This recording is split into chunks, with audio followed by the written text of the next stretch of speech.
Bab 16.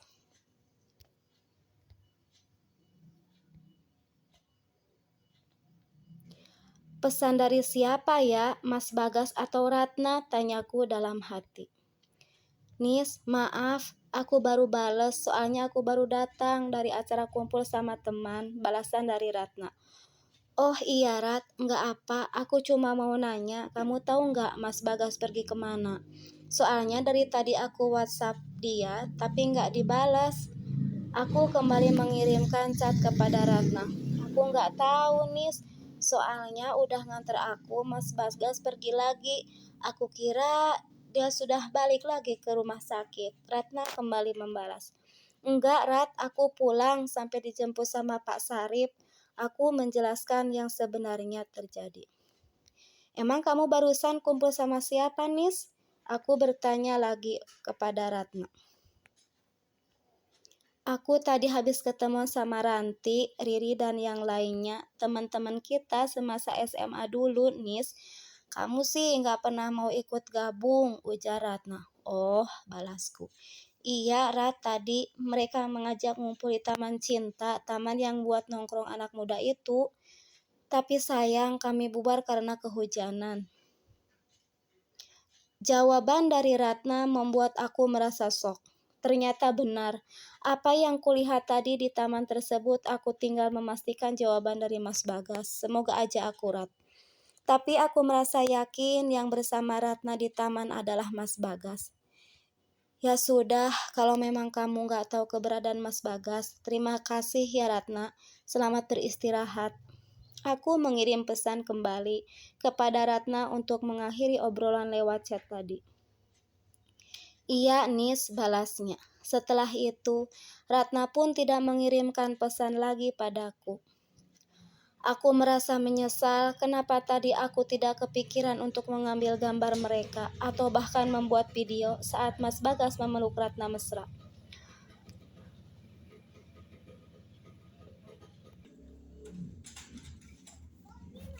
Aku merasa sangat yakin sekarang kalau Mas Bagas dan Ratna memiliki hubungan khusus, bukan hanya sekedar sahabat seperti yang mereka akui kepadaku selama ini. Aku yakin cincin yang melingkar di jari manis Ratna adalah cincin yang diberikan oleh Mas Bagas saat Mas Bagas memilihnya dan aku yang membayarnya. Pantas saja selama aku berhubungan dengan Mas Bagas, Ratna selalu nempel kemanapun kami pergi. Mas Bagas juga tidak merasa risih saat dibuntuti oleh Ratna. Baiklah Ratna, Mas Bagas. Mungkin kali ini kalian bisa menyembunyikan yang sebenarnya dariku. Tapi kalian harus ingat, sepandai-pandainya kalian menyembunyikan bangkai, pasti akan tercium juga pada akhirnya, gumamku. Aku pun merasa lelah dengan semua ini. Akhirnya aku merebahkan tubuhku ke atas kasur. Aku merasa tubuhku ini tidak ada tulangnya saat mengetahui apa yang terjadi. Kini tinggal aku mencari fakta yang nyata supaya menjadi barang bukti kejahatan mereka padaku. Tapi bagaimana caranya? Aku bisa mendapatkan bukti yang nyata bahwa mereka mempunyai hubungan spesial, gumamku lagi. Pada saat aku sedang memikirkan cara untuk membuktikan kebohongan Ratna dan Mas Bagas, gawaiku berbunyi. Rupanya Mas Bagas yang meneleponku. Aku pun mengangkatnya walaupun malas. Halo, assalamualaikum, sapaku. Waalaikumsalam, Nisa. Nis, maafin mas ya. Mas baru bisa menghubungimu, ujarnya. Tadi sore, sewaktu Mas sudah nganterin Ratna, Mas pulang dulu ke rumah. Mas istirahat sebentar di sana karena capek semalaman di rumah sakit. Nungguin Bapak. Mas Bagas memberikan keterangan kepadaku, entah keterangan benar adanya atau ada apanya. Oh begitu, tapi kok aku kirim pesan Mas tidak sekalipun menjawabnya, kenapa? Tanyaku. Jadi begini Nisa, ada setengah jam Mas di rumah, setelah itu Mas mau balik lagi ke rumah sakit. Di jalan Mas ditelepon sama teman-teman. Katanya Mas ditunggu di taman, Mas pun akhirnya menemui teman dulu karena satu arah ke rumah sakit. Mas Bagas memberikan penjelasan selama dia pergi. Mas pikir ketemuannya hanya sebentar. Ternyata kebablasan sampai lupa kalau kamu nungguin. Mungkin kalau tidak turun hujan, Mas juga belum pergi ke rumah lagi, Nis. Maafin Mas ya, Nis. Mas tidak akan ngulangin kesalahan lagi, ungkapnya.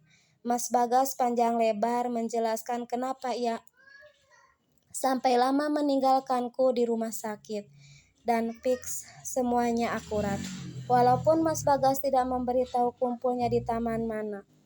Karena tidak ada lagi taman yang dilewati dari rumah Mas Bagas. Saat mau ke rumah sakit, tempatnya Pak Baskoro dirawat. Terkecuali taman cinta itu. Jadi sudah jelas kalau yang berpelukan mesra di taman adalah nyatanya Mas Bagas dan juga Ratna. Oh iya Mas, gak apa, aku juga sudah ada di rumah kok. Tadi dijemput Pak Sarip, kataku seolah tidak apa-apa.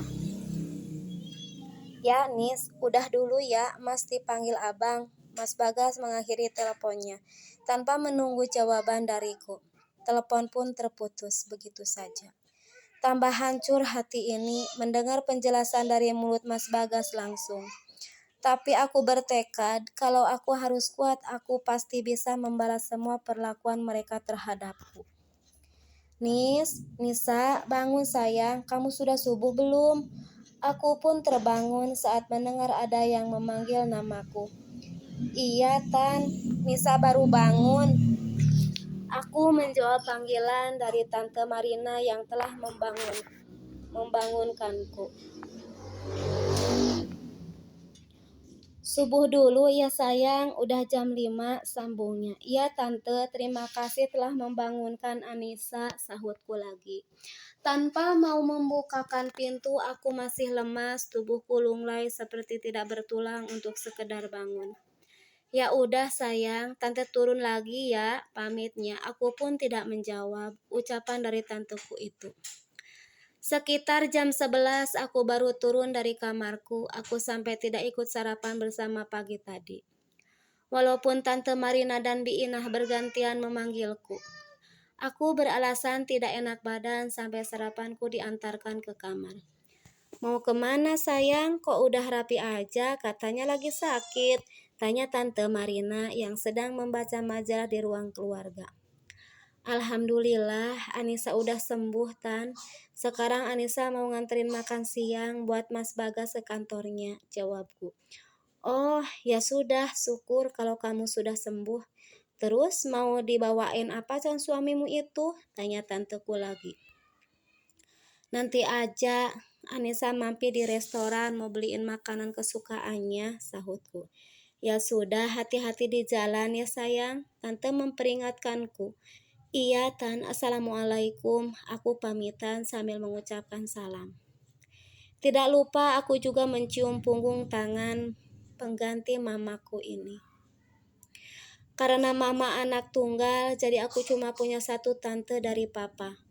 Aku sengaja datang ke kantor Mas Bagas, tidak memberitahu siapapun, termasuk sekretarisnya Mas Bagas yang bernama Mirna.